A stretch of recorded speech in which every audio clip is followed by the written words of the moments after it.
Hi, I'm David Hunter from the newsroom here at QRadio. Earlier this month I went to Uganda with Trocaire. I went to see some of the work that the charity's doing there with the money we donate here in Northern Ireland. We started in Kampala and made our way north towards the border with South Sudan. It's here that Uganda is facing its latest challenge in a mounting refugee crisis. The country is also dealing with the aftermath of its own war. In just 2 years, Uganda's taken in 1.4 million refugees from neighbouring countries, where they stay in camps like this. 1 million of them have come from South Sudan, including 25-year-old mother of two, Jacqueline Satima.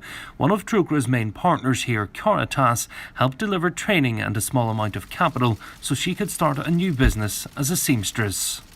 And the characters actually changed my life. I'm now somehow fair because now I'm surviving. I was able to sew myself a clothes, my children a clothes. I will buy myself the beans and the shoes. My life is now fine. This is the work I get from Caritas. That war is dangerous.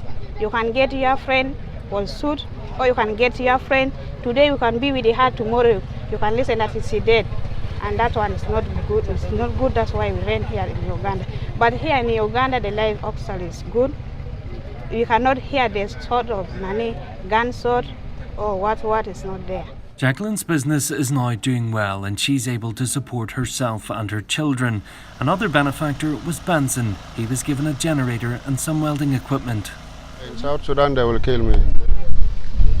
When I'm here they will not kill me. In Sudan they will kill me. They slaughter like a goat, like a chicken.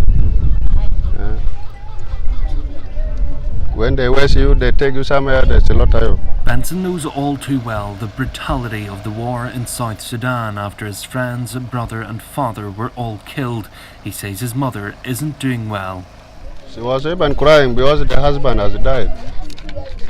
And I'm also thinking a lot because my father has died. I'm not going back. I want to be here because I'm tired of war. Though you struggle for your future, even things will all collapse. So I don't want to be poor, I need to be rich, so that my family will be okay. So as you can see now, we've come to one of the farming areas of the camp. These are popo, or as we would know them, papaya. But unfortunately for the people that live here, there's not enough farming land. So they have no other option but to take food from the agencies working here, but they would rather be eating fresh food. So now they're calling for more resources to be put towards land and agriculture. The land given to us is only 30 by 30 meters, which is only for family construction. Then for agriculture there is no land. So we have been crying if UNHCR in cooperation with the government of Uganda could allocate for us agricultural lands so that people could be dig. Because depending on the food that UNHCR is giving is not enough for us. In the Republic of South Sudan, I've been a senior government employee. So when I see our own government treating our people roughly, the government, which is to look to the welfare of the people, deciding to arrest people without reasons, killing people without reasons. That's why I, among other people, decided to leave. Joseph told us how he hatched a secret plan with his family to flee and would meet up with them later. I went in the morning and continued with my work until afternoon hours. Then I moved, like I'm going for my lunch. Then I decided to come, pick my motorbike, then move out. Despite the large numbers of refugees, the Ugandan government is refusing to close its borders. We as a government, we contribute what we have. Then the rest, Uganda is playing this role as part of the international community. We are not in this because it is our obligation alone. The whole world has these frameworks on how to support refugees who are crossing. So it's just a reminder to the rest of the international community that there is their obligation here, which they need to continue supporting. Yeah, so we are in this together. We may not be a very rich country, but our hearts are so big. We are accommodative in limited resources. for us, we can't chase away our own brothers and sisters. But of course the issues surrounding refugees aren't the only problems here in Uganda. There are still issues with water supplies and medicines in many parts of the country. Today we're going to see a project that Trocaire works on to do with land disputes. But first, believe it or not, we have to cross the River Nile. Trocaire works on a range of issues here, including trying to hold the government to account, but a large part of its work is about empowering people. Many women across the country have been left widowed by war, and unlike most places, land here is extremely valuable. As a result, other men often try to force women to leave their homes or farmlands. So we've come here to meet with Lily. Lily's had some land disputes here. Lily's father owned a big farm, and when he was ill, it was divided among the family. One of Lily's brothers had issue with that because she's a woman. That needed intervention. Lily's told us that it caused massive problems. The brick house you can see behind us was one of the first brick houses in this area, but Lily's brother was constantly attacking her and the home, trying to knock it down. She spoke to us about that intervention.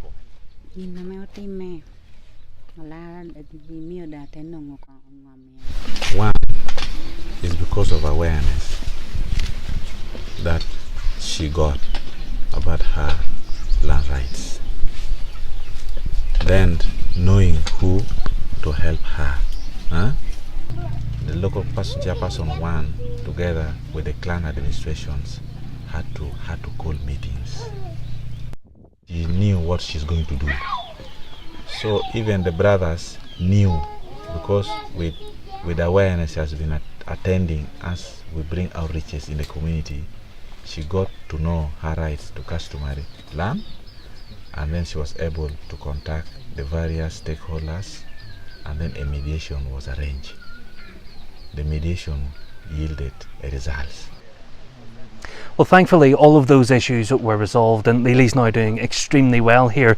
This is some of her farmland behind me, and as a result of how well she's doing, she's also recently been able to buy more land. The farm is thriving, and she says she no longer fears her brother. Nego Adam's husband was killed by rebels in 1990, and neighbours tried to force her off her land. They preyed on her lack of education by using a fake letter claiming to be a court summons. Thankfully for her, Trocaire and its partners worked to dismiss the letter, but she's just one of thousands of women facing a similar situation across the country. As you can imagine, it's not always bad news when you come to a country like Uganda. We've already seen a lot of the good work that Trocaire and its partners have been doing here on the ground. Now, a few years ago I had the privilege of travelling to Ethiopia, and it was there that I met a young girl called Mehlet. She was the face of the campaign which would bring 1 million Trocaire boxes to houses throughout Ireland, north and south of the border. Now, at that time her family had not received any help yet, but the family we're meeting today has now received some help. This is Daniel. He was the face of the campaign in 2012, and this is his school. Daniel lives just outside the town of Borlogno, one site hit by a brutal war here. Since the 1980s, the government has battled against Joseph Kony and his ruthless Lord's Resistance Army. Trocaire's partners helped Daniel's village to resettle here and begin farming again.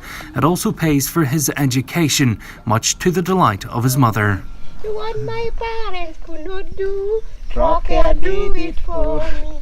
Trocaire doing for me. Trocaire is doing.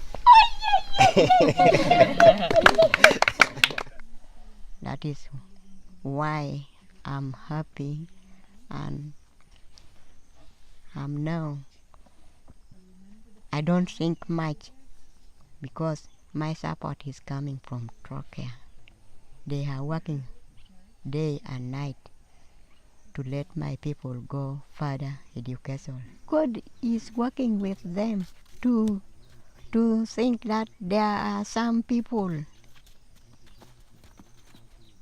in Uganda that they want their children to go to school, but they don't have any other means.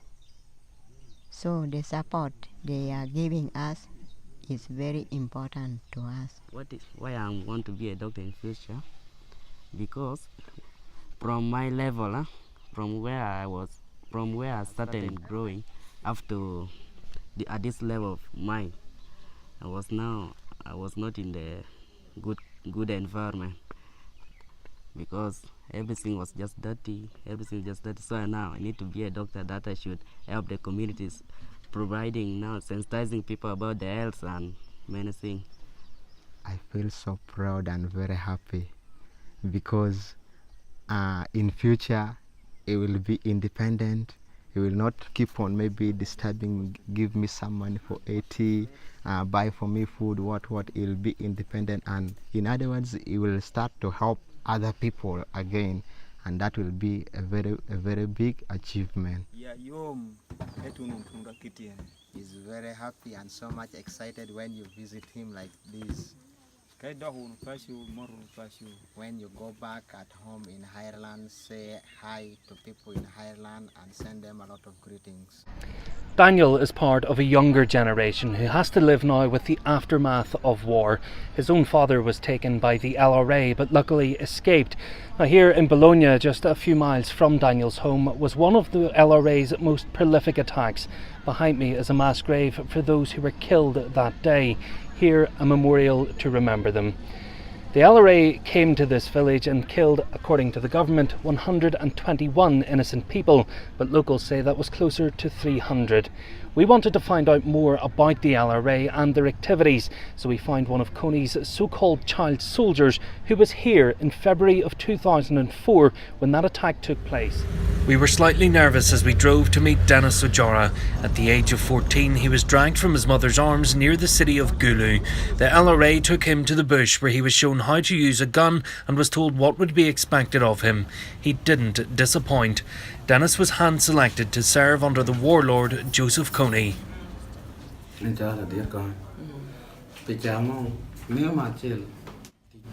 So they're saying there was one attack that they made in Kochgoma, his own village where he comes from. So what happened was they waited at the time when people had gone to do their farming. So what they did, they started chasing people, and others laid ambush somewhere else. So they wait on people who would come and then just arrest them, not using guns but logs to just hit their heads, and then they die. So it was probably that event that they killed so many people there and abducted quite a lot of them. Out of the trained rebels who were already there were about 65 of them. And later on when they came back, they gave a report that out of the 65, he actually did so well, and he's so courageous, he's strong-hearted.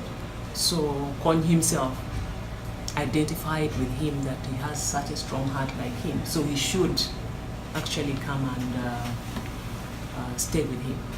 Dennis said he would do anything to survive, and it's clear he became desensitised to killing throughout the years. We asked if he still remembered his first victim and what it was like. He recalls killing some old man. That was in 1997, and it was really a bad experience. He's saying that when they went to Atia, they got this old man, and as soon as he saw them, he started using very offensive languages. He was saying these are chicken thieves because he had chicken, and they first wanted to just get the chicken. So when he started using very offensive language, they got offended, and later on they had him killed.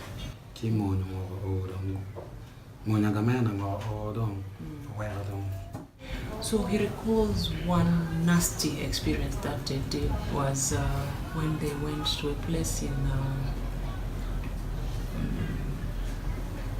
Padday side then, and they had the LC, one of the area.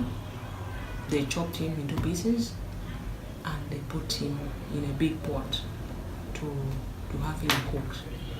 But it so happened that at that time there was reinforcement from the UPDF.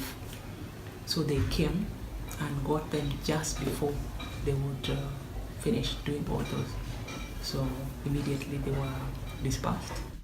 Dennis eventually escaped the grips of the LRA and was given a letter saying he wasn't wanted for his actions. He now works on a farm and has a 10-year-old son, saying he simply wants to move on with his own life. I wanted to know how the violence ended in Uganda, so I spoke to the Archbishop John Baptist Odama, one of the main peace negotiators who helped end the war. I started again now telling them why we were there. I said, you see, there is a saying in many African language, when two elephants are fighting, the grass underneath their feet, they suffer. So we are the victim of the two elephants, you and the government. We are now in the camps, displaced and suffering. We would like you to talk instead of fighting. We met them again and again 6 times in the bush. And every time we met them, the following we go to meet the government. And the government was directly the president himself. And the process continued until 2008. There was now supposed to be the final signing of agreement. This failed because there was information sent to Kony himself that if you went to sign the peace agreement, you are going to be what?